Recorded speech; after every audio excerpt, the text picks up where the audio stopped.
It's time now for the political analysis of Fromm and Fuller.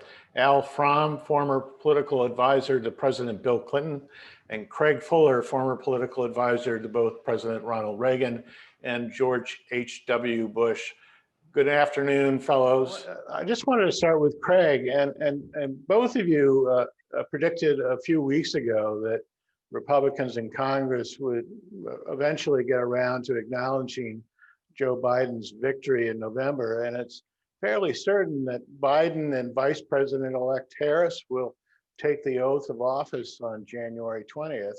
And so that's the good news. But the bad news is that by the time he moves into the White House, he'll be inheriting a horrific death toll from COVID, a pretty anemic second wave of CARES funding, which could open the door for another recession, and the real possibility that the GOP will organize a shadow government immediately after he takes the oath of office. Is Joe Biden already on a path to failure, even before he has a chance to move into the Oval Office? You know, I don't think that you can in any way write off the Biden administration this early. They are going to arrive, you're right, with very troubled times on January 20th, but they've been preparing for this. And the path forward is far more clear today than it was, a month, 2 months, 3 months ago with the vaccines out. The stock market has continued to perform well. That only affects some of the population, but an additional economic assistance package should be hitting. Most of all, a new administration every single day can dominate the news. And President-elect Biden and President-elect Harris are two people very capable of using that platform to get that story out. I actually also believe that by selecting people for this administration that are well known to the president-elect, he's done himself a great favor, because he's going to really have people in whom he trusts, who can go out there and begin to communicate to their constituencies. So I think he'll come in with a good deal of flourish. I think they'll be very sober about the problems that face them. But I suspect that by January 20th, the country will really be ready to turn the page. This strange period of denial that some of my friends on the Republican side have gone through, I think will be well past us. And I think the country is ready to give a new administration a chance to govern and to seriously address some of the issues we're facing. Al, do you agree with that? I do agree with that. And basically, I'm pretty optimistic. No doubt he's going to enter office with these terrible challenges, and they've been made worse by the way this administration has acted really for the last 8 months. But great presidencies are made by tackling difficult, almost insurmountable challenges. And I believe Biden has the opportunity to really succeed. He's put together a great team, as Craig indicated. And a year from now, things are going to look a lot better for the country. His team isn't going to be one that's going to need a lot of on-the-job training. They're going to be ready to go day one. And I think, by January 1st, 2022, which seems a long time from now, but it's only a year away, most Americans are going to have been vaccinated. The pandemic will probably have abated. The economy will be on the road to recovery. People are going to be back to work in droves. Incomes are going to be rising. And hopefully, and this is most important of all, Northwestern will play in the Rose Bowl before a packed house. There's something else too, and this is important. Biden will have changed the tone. He's not going to end political partisanship, but he'll make the debate more civil. And that'll matter because it's going to dissipate a lot of the anger in the country. It's going to diminish distrust and fear. And it's going to increasingly create opportunities, probably small at first, but opportunities for the two parties to work together. I like to think about Franklin Roosevelt and how his words and his tone really reassured the country, he started to help us recover from the Depression. And in our own lifetime, in our own experience, Ronald Reagan, his words and his tone really restored our national confidence at a time that people really were doubting this country. And finally, when you go into office with the country sort of at bedrock, there's probably no other way that it's going to go but up. And that accrues to the benefit of a new president. If you're going to have bad problems, I'd rather have them in the first year of your administration than in your third. Biden actually knows about that, because when he entered the Obama-Biden administration, the country was in free fall economically, and because they helped put the country back together, they did okay in the reelection effort. So, I tend to be pretty optimistic. Well, Al, sticking with you and kind of looking at the other side of this equation is that Joe Biden will be challenged by the left. This week, they seem to have had their first victory with the withdrawal of Mary Nichols as head of the EPA due to her support of cap and trade air pollution policy in California, which many on the left saw as environmental injustice. So the larger question for me is, how tolerant will progressives be of this clearly centralist presidency? Oh, I suspect that the progressives won't be particularly tolerant, but on the other hand, it's not going to matter very much. Democrats, and I've been part of this party for a long time, are a big tent coalition party, and there are always going to be parts of the party that are unhappy with the president-elect's top appointments.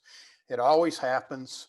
If Biden sticks to his core, which is a center-left progressive agenda, he's going to do just fine. It's always what he's always been. He was a founding member of the Democratic Leadership Council, and I expect him to, stay his course.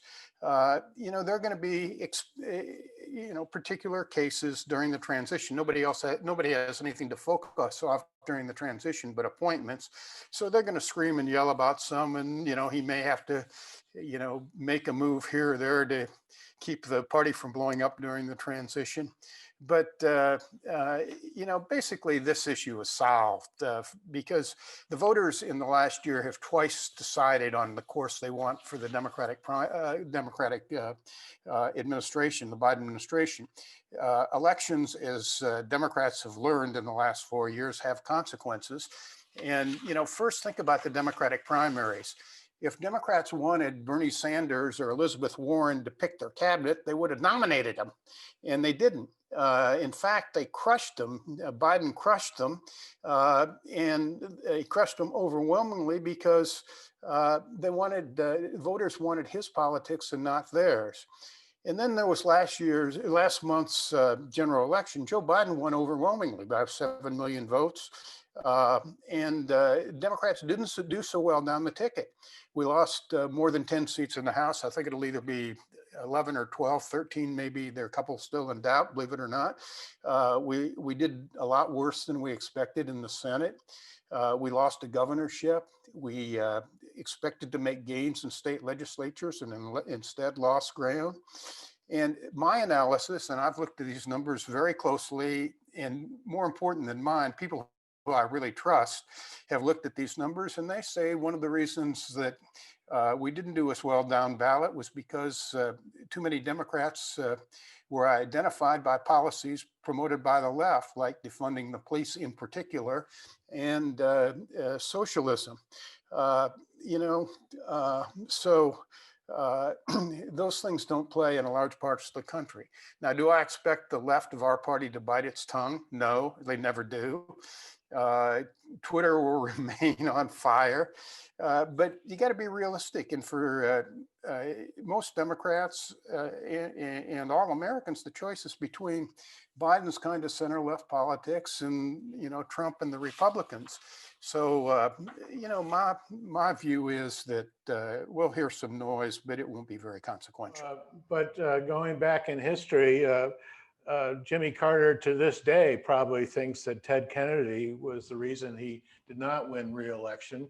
Craig, what's your take on all this? I substantially agree with what Al has said. There were two people who had their name at the top of the ticket, Biden and Harris. These are two seasoned political policy people. They have every right to say to members of their party, sit down and give us a chance. And they've got the megaphone to actually pretty much overwhelm some of the voices that would challenge their leadership from within their own party.